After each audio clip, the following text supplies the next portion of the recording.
தொடர்ந்து நம்ம கவர்மெண்ட்டுடைய ஸ்கீம்ஸ் எல்லாம் பார்த்துட்டு இருக்கோம். இன்னைக்கு அதுல வந்து பாத்தீங்கன்னா மகளிர் உரிமை தொகைக்கான ஒரு புது ஃபார்ம் பத்தியான தகவலை தான் நம்ம பார்க்க போறோம்.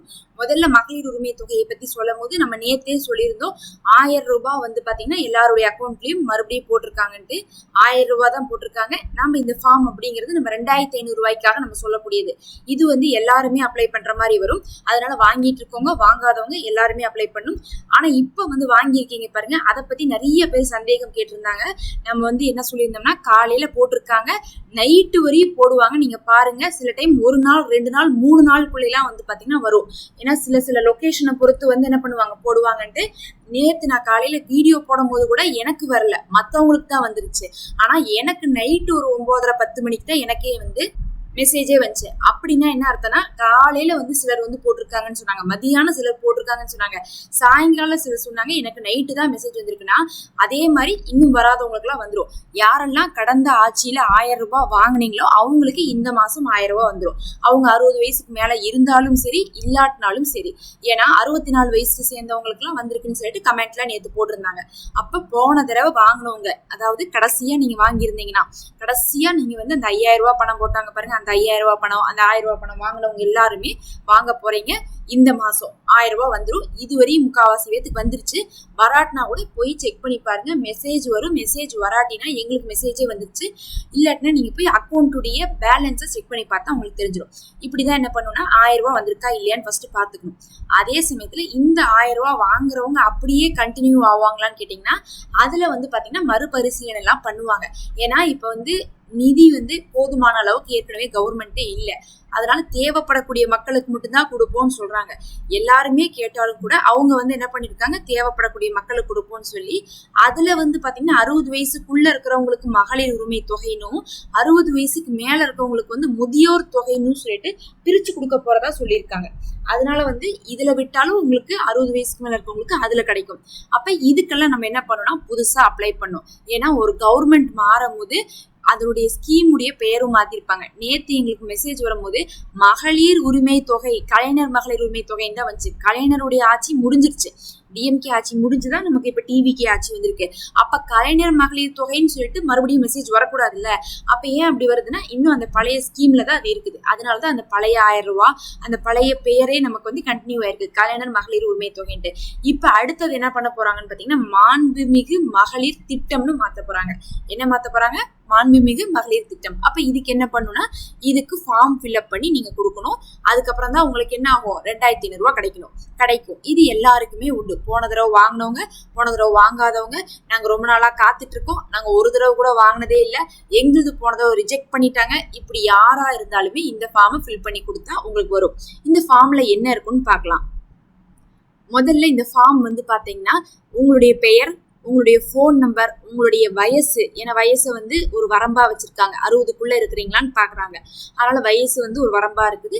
நீங்க ஓட்டு போடக்கூடிய வயசை தாண்டினவங்களா இருந்தாலும் உங்களுக்கு இதோடைய காசே வந்து கிடைக்க போகுது. 19க்கு அப்புறம் தான் கிடைக்க போகுது. 60க்குள்ள வந்து முடிச்சிட போறாங்க. அப்ப வந்து வயசு வந்து வாங்குறாங்க. இந்த போன் நம்பர் நம்ம கொடுக்குறோம் பாருங்க, இது ரொம்ப முக்கியமான ஒரு போன் நம்பர். ஏன்னா வந்து இதுலதான் உங்களுக்கு வந்து மெசேஜ் எல்லாம் வரும். அதுக்கு சம்பந்தமான எல்லாமே வந்து இதோட லிங்க் பண்ணிருப்பாங்க. அதனால நீங்க வந்து உங்ககிட்ட இருக்கக்கூடிய ஆக்டிவா வச்சிருக்கக்கூடிய போன் நம்பரை கொடுக்கணும். இது இல்லாம பாத்தீங்கன்னா, இந்த பெயர் கேட்ட மாதிரி உங்க குடும்பத்துல இருக்கிறவங்களுடைய பெயர்லாம் கேட்பாங்க. எதுக்காக குடும்பத்துல இருக்கக்கூடிய பெயர் கேட்கறாங்கன்னு பாத்தீங்கன்னா, உங்களுக்கே தெரியும், குடும்பத்துடைய தலைவின்னு சொல்லிட்டு தான் உங்களுக்கு கொடுக்குறாங்க. அப்படிங்கும்போது உங்க குடும்பத்துல வேற யார் உறுப்பினர்கள் இருக்கிறாங்க அப்படிங்கக்கூடிய தகவலை எல்லாம் வாங்குவாங்க. இதோட சேர்த்து என்ன வாங்குவாங்கன்னு பாத்தீங்கன்னா, உங்களுடைய குடும்ப அட்டை வந்து வாங்குவாங்க. அதாவது ஸ்மார்ட் கார்டு இருக்குல்ல, அதனுடைய தகவலை வாங்குவாங்க. அந்த தகவலை வச்சுதான் வந்து அடிப்படையில தான் உங்களுக்கு கொடுக்க போறாங்க. அதனால அந்த தகவல் வாங்குவாங்க. அடுத்தது வந்து பாத்தீங்கன்னா, உங்களுடைய ஆதார் நம்பர் வாங்குவாங்க. ஆதார் நம்பரை வந்து நம்ம வந்து கொடுக்குறோம்னு வச்சுக்கோங்க, அந்த ஆதார் மூலமா நம்மளை வந்து என்ன பண்ணிப்பாங்க, கனெக்ட் பண்ணிப்பாங்க. இதுல ஆதார் நம்பர் வந்து ரொம்ப முக்கியம். ஆதார் அப்படிங்கிறது வந்து நமக்கான தனி ஒரு அடையாளம். இதுல நம்மளுடைய போன் நம்பரையும் நம்ம லிங்க் பண்ணி வச்சிருக்கணும், அது ரொம்ப முக்கியம். அதனால போன் நம்பர் லிங்க் பண்ணிருக்கக்கூடிய ஆதாரை கொடுக்கறது உங்களுக்கு ரொம்ப சேஃபா இருக்கும்.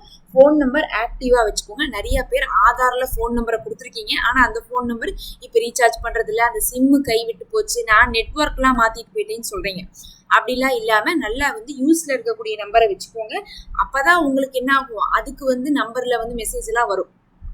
அடுத்தது வந்து பாத்தீங்கன்னா, பேங்க் பாஸ்புக் வந்து டீடைல்ஸ் கொடுப்போம். அதாவது அக்கௌண்ட் நம்பர், அக்கௌண்ட்டோட IFSC கோடு, அதெல்லாம் வந்து எந்த பிரான்ச் எல்லாமே கொடுப்போம். இதெல்லாம் வந்து பார்த்தீங்கன்னா உங்கள்கிட்ட ஒரு பேங்க் அக்கௌண்ட் இருக்குதுனாவே அதுலேயே எல்லாமே இருக்கும். உங்களுக்கு அந்த பேங்க்குடைய பாஸ்புக் எடுத்தீங்கன்னாவே அதில் எல்லாமே எழுதியிருக்கும்.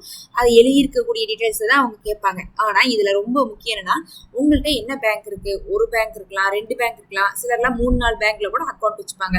ஸ்டேட் பேங்க்கு, இந்தியன் பேங்க்கு, கனரா பேங்க்கு, HDFC அப்படின்னு சொல்லிட்டு எல்லா பக்கம் வந்து வச்சுருப்பாங்க. எதை வச்சுருந்தாலும் ஏதாவது ஒன்றை மட்டும் நீங்கள் கொடுங்க. அந்த ஒன்றை வந்து நீங்கள் எப்பயுமே ஆப்ரேட் பண்ணுறதா இருக்கணும். எல்லாத்துக்கும் மேலே அந்த ஒன்றில் உங்களுடைய ஆதார் நம்பர் லிங்க் ஆயிருக்கணும். ஏன்னா நீங்கள் கொடுக்கக்கூடிய பேங்க் அக்கௌண்ட்டில் ஆதார் லிங்க் ஆகிருக்கிறது அவசியம்.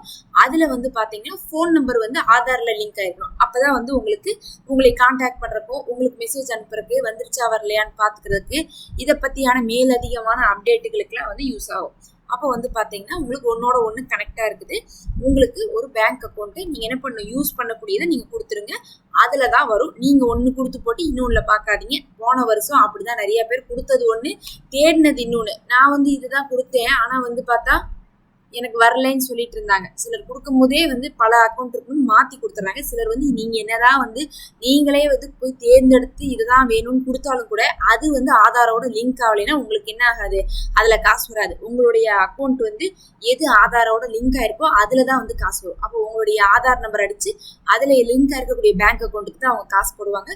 அதனால அதையும் கவனிச்சு கொடுங்க. நீங்கள் கொடுத்தாலும் கூட அவங்க வந்து உங்கள் ஆதாரோட லிங்க் இருக்கக்கூடிய பேங்க் அக்கௌண்ட்டுக்கு தான் போட போகிறாங்க.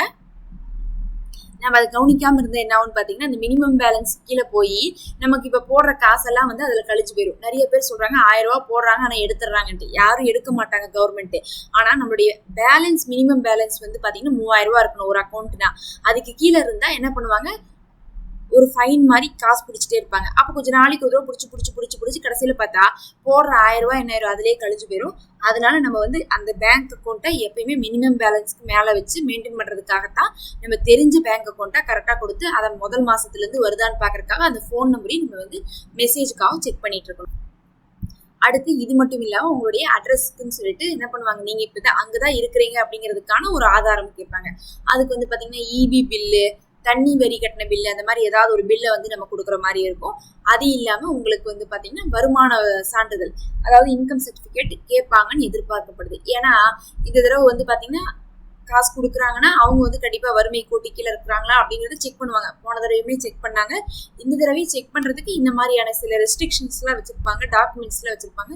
அதை பேஸ் பண்ணி தான் நீங்கள் வந்து அதுக்கு எலிஜிபிளா இல்லையா அப்படிங்கிறத முடிவு பண்ணுவாங்க.